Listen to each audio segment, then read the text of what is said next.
Hey everyone, welcome back again. In last class, we have completed two all history topics from class 6.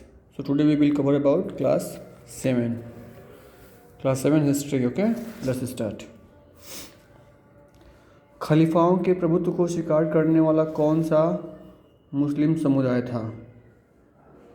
पहला कब हो जाएगा? पहला सुन्नी। शिकस्त लिपि कैसे लिखी जाती थी? शिकस्त लिपि दाएं से बाएं यानी कि इधर से इधर लिखी जाती थी। अभी हम लोग जो बुक में लिखा हुआ है, क्या लिखा हुआ है? वो लेफ्ट से राइट है, बाएं से दाएं लिखा गया है, लेकिन शिकस्त लिपि कैसी थी?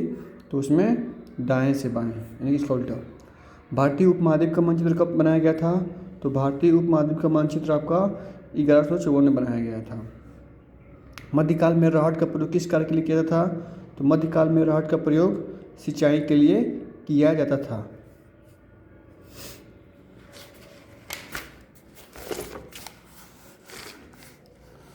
सोमनाथ मंदिर को कौन लूटा था?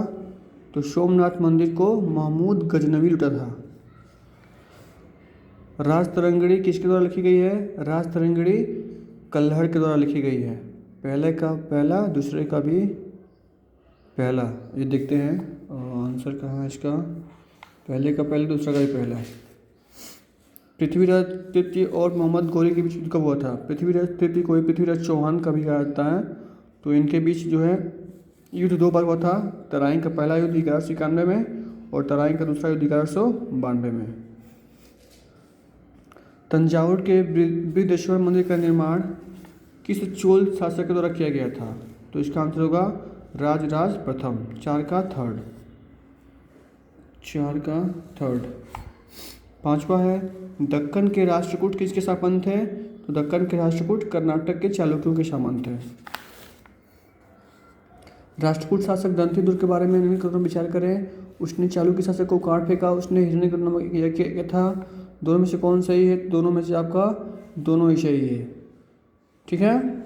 7वां है करों के प्रकारों के बारे में चोल शिलालेख में उल्लिखित निम्नलिखित कथनों पर विचार करें। वेटी एक प्रकार का ऐसा कर था जिसे नकद में संग्रहित किया जाता था, और दूसरा एक कदमई एक भू राजस्व था। तो इसमें भी आपका दोनों में से ही दोनों सही है। त्रिपक्षीय संघर्ष के बारे में निम्नलिखित कथनों पर विचार करें। कन्नौज पर नियंत्रण त्रिपक्षीय संघर्ष का एक कारण था। प्रतिहार राष्ट्रकूट और पालुओं के बीच त्रिपक्षीय संघर्ष हुआ था। तो त्रिपक्षीय संघर्ष के बारे में ये तो पाल नहीं थे, चोल थे ना। 8 का क्या दिया हुआ है? 8 का तीसरा। दोनों ही सही है। ठीक है। कन्नौज पर नियंत्रण के लिए त्रिपक्षीय संघर्ष का एक कारण था, और प्रतिहार राष्ट्रकूट और पाल ये 3 राजवंश थे। इनके बीच जो है कन्नौज पर अपना शासन स्थापित करने के लिए संघर्ष हुआ था, लड़ाई हुआ था। उत्तर मेरू शिलालेख किसके बारे में जानकारी प्रदान करता है? तो उत्तर मेरू शिलालेख आपका पहला। चोल काल में जिस तरीके से सभा का आयोजन किया जाता था, इसमें उसका विस्तृत विवरण है, यानी कि उत्तर मेरू शिलालेख चोल काल के बारे में है। अध्याय 3 है रजिया सुल्तान दिल्ली की गद्दी पर क्या बैठी थी? तो रजिया सुल्तान दिल्ली गद्दी पे 1236 ईस्वी में बैठी थी। सांकेतिक मुद्रा चलाने वाला सुल्तान कौन था? तो सांकेतिक मुद्रा चलाने वाला सुल्तान आपका मोहम्मद बिन तुगलक था। दिल्ली सल्तनत का अंतिम राजवंश कौन था? तो लोधी वंश था। हौज खास शाही टंकी कहाँ पर स्थित है? हौज खास शाही टंकी आपका 4 का पहला दिल्ली में स्थित है। इब्न बतूता किस देश से भारत आया था? तो मोरक्को से आया था। 5 का 4। और 6वां है कुव्वतुल इस्लाम मस्जिद के बारे में निम्नलिखित पर विचार करें। यह दिल्ली सुल्तान द्वारा निर्मित पहली सामूहिक मस्जिद थी। इस मस्जिद के मीनार को अलाउद्दीन खिलजी ने बनवाया था। तो केवल इसमें एक सही है।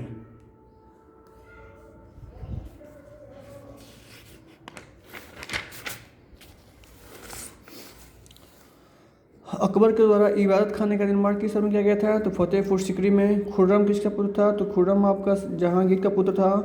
किस मुगल सम्राट को जिंदा पीट कहा था? औरंगजेब को।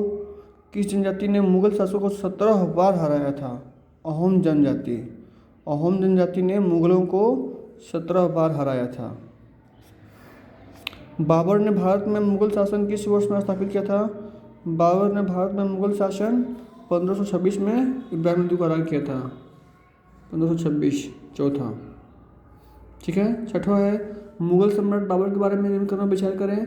वो 1494 ईस्वी में फरगना का सिंहासन पाने वाले सफल हुआ था। 1526 में उसने दिल्ली के सुल्तान इब्राहिम लोदी को हराया। तो दोनों ही सही है। सातवां बोल रहा है कि मुगलों की जागीर दिल्ली सुल्तानों में से किसके बराबर है? तो इक्ता के बराबर है।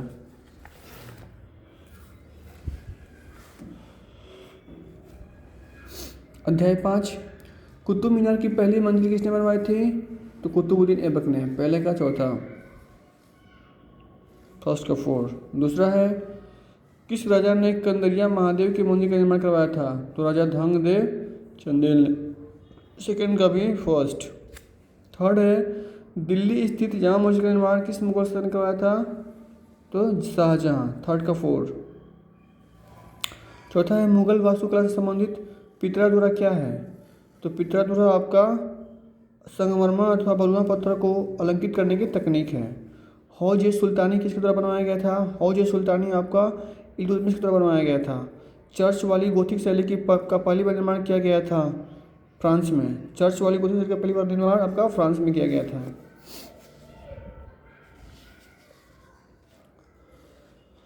हम्पी नगर कौन सी नदियों की घाटी में स्थित है? कृष्णा और तुंगभद्रा। शिव प्रसिद्ध सूफी संत ख्वाजा मुइनुद्दीन चिश्ती की दरगाह कहाँ पर स्थित है? अजमेर में। आपको दिखाए थे आंसर आपके सेटिस्फेक्शन के लिए। पहले का थर्ड हो जाएगा, दूसरे का पहला। पहले का थर्ड, दूसरे का पहला। तीसरा बोल रहा है आपका बीदर के शिल्पकार किस जड़ाई के काम के लिए प्रसिद्ध है? तो चांदी और तांबा दोनों के लिए। किसे मक्का का प्रस्थान द्वारा कहा जाता था? तो सूरत को। तो थर्ड में थर्ड और फोर्थ में सेकेंड। थर्ड में थर्ड और फोर्थ में सेकेंड।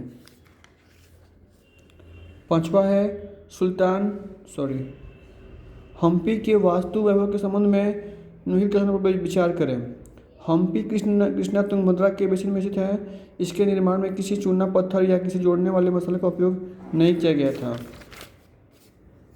पांचवा का तीसरा, दोनों ही सही है। अब है अध्याय 7। गख्खर लोगों के मुखिया कमाल खान गख्खर को बादशाह अकबर ने क्या बनाया था? मनसबदार। पहला का पहला। दूसरा है उत्तर पश्चिम में रहने वाली शक्तिशाली जनजाति कौन थी? बलोच। अकबर के प्रसिद्ध सेनापति राजा मान सिंह ने चेर लोगों पर हमला कब किया था? तो तीसरा का आपका सेकेंड, 1591 ईस्वी में। अहोम राज्य के लिए जिन लोगों से जबरन काम लिया गया था वे क्या कहलाते थे? तो वे कहते थे पाइक। चौथा का पहला। मध्यकाल के दौरान गख्खर जनजातियों के बारे में विचार करें। गख्खर जनजातियों का प्रमुख कमाल खान गख्खर था। मुगल सम्राट जहांगीर द्वारा उसे मनसबदार बनाया गया था। 5 का पहला, केवल एक सही है।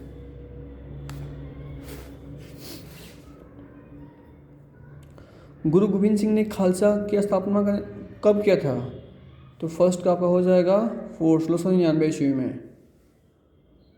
खालसा एक जो है आपका सैनिक समूह है। वो उस समय मुग़लों के अत्याचार से बचने के लिए और अपने सिखों को बचाने के लिए गुरु गोविंद सिंह ने खालसा पंथ की स्थापना किया था। नैनार संप्रदाय के लोग किनकी भक्ति करते हैं? नैनार संत के लोग शिव की भक्ति करते हैं।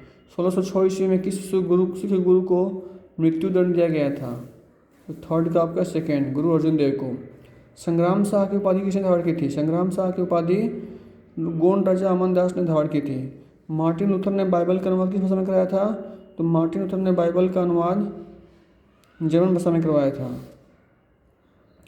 तुलसीदास ने रामचरितमानस की रचना किस भाषा में की है? संस्कृत में की है ना? नहीं, अवधी में की है, सॉरी।